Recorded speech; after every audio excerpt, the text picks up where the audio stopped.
देखिए, ये एक बहुत पुराना चैरिटेबल एक इंस्टीट्यूशन है।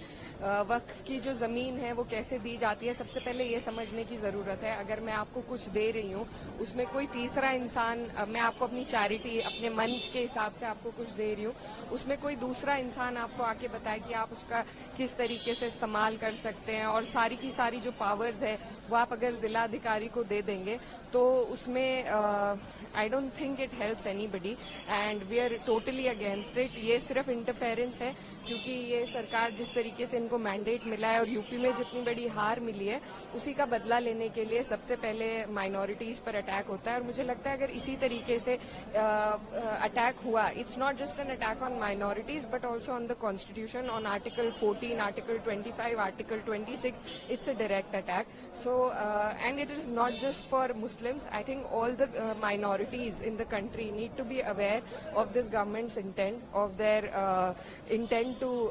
interfere with one's personal beliefs and religious institutions. So I think this is not what my country stands for. This is not what my constitution stands for, and we stand against this bill and we will oppose it tooth and nail. But Iqra यहाँ पर जो bill में government की तरफ से बोला गया, जो पीड़ित, खासकर बार बार बोला गया, जो पीड़ित मुस्लिम महिलाएं हैं उनको इंसाफ दिलाना है, जो पीड़ित मुसलमान हैं ये धर्म से इसको बिल्कुल जोड़े नहीं जाना चाहिए। ऐसा बिल्कुल भी नहीं है कि हम मुस्लिमों के खिलाफ, क्लियरिटी इसमें है, उसके बावजूद क्यों आप लोगों को लगता है कि this is against the religion, ये मुस्लिमों के खिलाफ है? देखिए, सुपरफिशियली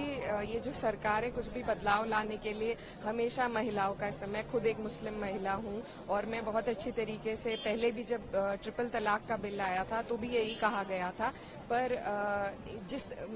मेरी मांग भी थी, मैंने मिनिस्टर ऑफ एजुकेशन से मांग करी थी कि आप अगर महिलाओं के लिए कुछ करना चाहते हैं तो आप उन्हें पहले पढ़ाइए, और अगर ये उसमें महिलाओं को इंक्लूड करना चाहते हैं, वो एक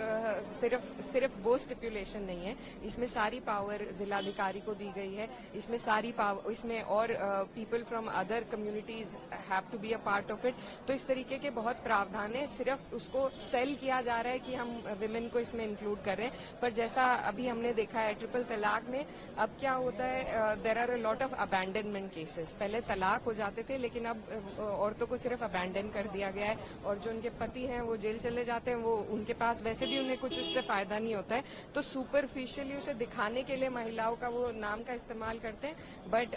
इंटेंट जो उनकी है वो पूरा विपक्ष, पूरा देश और सब लोग समझते हैं, and I think all the minorities of this country are together in it and we will oppose it.